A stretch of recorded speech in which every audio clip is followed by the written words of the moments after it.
국회 성견 선거방송 시청자 여러분, 저는 가문화복지문화방송 대표 배기철 목사입니다.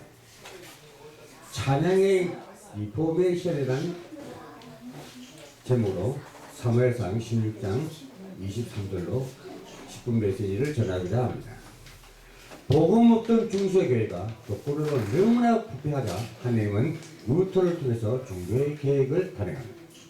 그는 사제들이 읽을 수 있던 어려운 라틴어를 성경 모두를 읽게 하기 위해서 독일어로 번역을 했습니다. 그래서 오용되고 남용되었던 복음과 구원의 사실을 성령대로 바로 가르치기 시작한 것입니다. 루터와 개혁을 주도한 칼뱅은 신학적으로 밝은 사람이었습니다. 그는 기독교 강론이라는 책을 저술하여 올바른 신학 사상을 정립시키고 예배 시에는 부르는 찬양에 대해서도 중요한 계획을 발휘했습니다. 곧 교회 안의 모든 찬양들을 금지시키고 오직 시편가만 부르게 정한 것입니다. 또한 당시 유행했던 다소멸의 찬양은 가사 속에 묻히는 것을 방지하기 위해서 단성율로만 부르게 하였으며 그의 여러가지 연주함을 찬양의 분위기를 아주 어지럽게 한다고 그조차도 막아버렸습니다. 어떤 의미에서 너무 심하다는 비판이 나올 만큼 과격하고도 획기적인 조치를 했습니다. 당시 상황을 볼 때 때는 당연하고 필요한 조치였습니다. 그래서 스코틀랜드 유시하여 영국까지도 교회 찬양을 시편가로 바꾸는 데 대대적인 개혁 운동이 일어났던 것입니다. 그렇다. 복음이 사라지면 가장 먼저 찬양의 문제가 나타나게 되었습니다. 예배의 꽃이라 할 만큼 중요한 찬양은 사단의 전문 부대입니다. 사단의 가장 큰 목표는 교회의 음악을 자신의 수준에 넣는 것이 최종 목표입니다.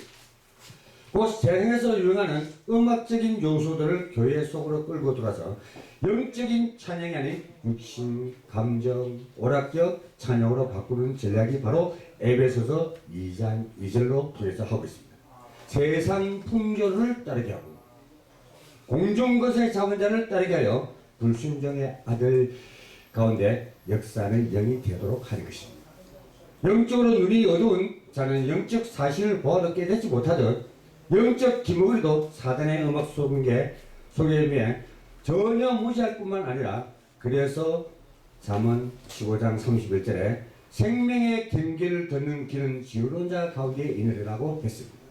복음 운동의 초대교회로 돌아가야 당위성이 있다면 찬양도 당연히 리포메이션 개혁이 이루어져야 할 것입니다.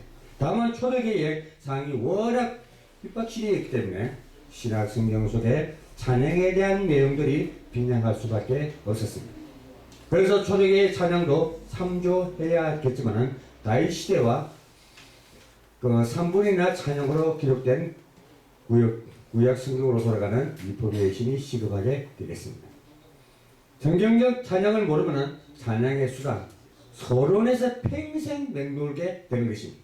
미국의 큰 개신교 교회장에 찬양대 염소실에 가면 이런 글귀가 붙어 있다고 합니다. 여호와께 노래하는 자는 갑절로 기도하는 사람이다. Someone who sing pray peace. 그렇다면 찬양은 곡조 붙인 기도라고 하지만 사실 찬양은 예배 그 자체입니다. 기도를 포함하고 말씀과 경배와 헌신과 전도를 포함합니다. 찬양의 본질은 하나님을 만나고 누리는데 시편 21장 3절과 26절에 하나님의 은혜로 볼 수가 있습니다. 그러므로 하나님을 만나는 일에 관심이 없는 찬양 같아요. 잘못된 찬양. 하나님을 만나는 그것이야말로 복음 중에 복음이고 하나님을 만나면 인간의 문제는 해결된다는 것입니다. 그래서 하나님을 만나는 길이 되신 그리스도를 이 땅에 보냈어요. 구약의 그림자 은양만 가지고 하나님을 만났으며 가장 대표적인 행위가 바로 예배였습니다. 시편 69편 30절 31절에 보면 항소를 드리는 것보다 하나님이 더 기뻐하시는 것이 찬양이라고 하였습니다. 신약시대는 히브리서 13장 15절에는 찬양을 항상 드릴 제사로 표현했습니다. 구약의 여러 곳에서는 하나님의 별명을 찬양으로 기록하고 있습니다. 그래서 신약시대나 구약시대나 막론하고 예배 속에는 항상 찬송 순서가 제일 많이 포함될 수밖에 없었던 것입니다. 이것이 최상의 예배이기 때문에 많은 분량을 찾아가고 있습니다. 그런 예배의 비밀을 누리는 자들에게는 하나님 말씀을 주시고 말씀 성취의 응답도 주셨습니다. 다윗은 찬양 속에서 하나님을 만나고 누렸던 사실들을 시편 가득히 간증하고 있지 않습니까? 그렇다면 찬양의 본질을 모르면 찬양의 참 목적과 상관없는 수단을 목적으로 삼아 평생 거기에서 맴돌다가 찬양의 흑암, 혼돈, 공허 속에 빠져들게 될 것입니다. 창세기 3장에 육체를 가진 자에게 그런 선율과 믿음을 당연히 매력적입니다. 약간은 따분하고 지루하게 느껴지는 찬송가의 고전적인 선율보다는 생체의 리듬을 흡수가 빠를 수밖에 없습니다. 세상은.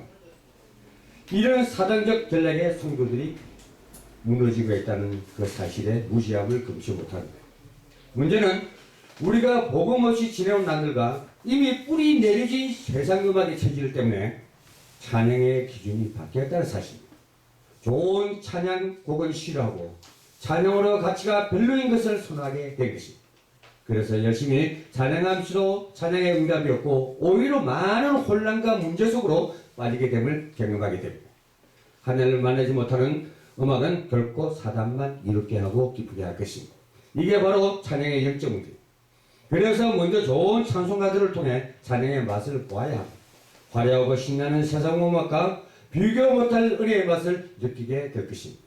하나님의 가장 친하게 지내는 자가 성령 충만한 자입니다. 하나님을 사랑하는 자들과 항상 친밀하게 지내기를 원하십니다. 이것이 임마누엘이요 또 성령 충만의 삶입니다. 복음의 핵심인 임마누엘인 것입니다.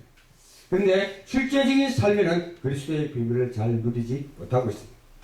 엄청난 영적 정체성의 비밀을 가지고 세상 정복할 만한 권세를 소유했음에도 소유한 상태로만 머물고 있습니다.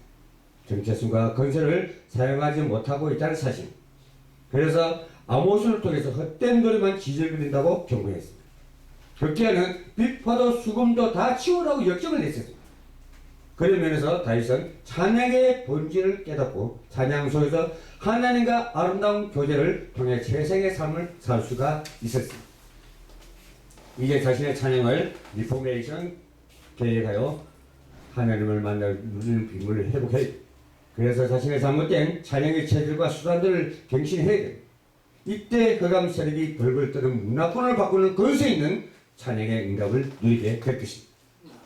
이러한 문화권 치유제자로 금그릇같이 쓰임받게 됩니다. 시청자 여러분, 사역자 여러분, 다윗과 바울이 찬양의 신문과 근세를 누렸던 찬양의 능력이 오늘 여러분들에게 선지자, 제사장, 왕같은 힘을 회복된 찬양이 되어 생명 있는 자마다 열방 중에 외치리 예수는 그리스도라고, 호흡 있는 자마다 열방 중에 찬양하리 예수는 그리스도라고, 세상까지 흑암 조제의 시설들을 꺾는 찬양의 사역자들이 되시기를 예수 그리스도 이름으로 소망합니다. 감사합니다. 아멘.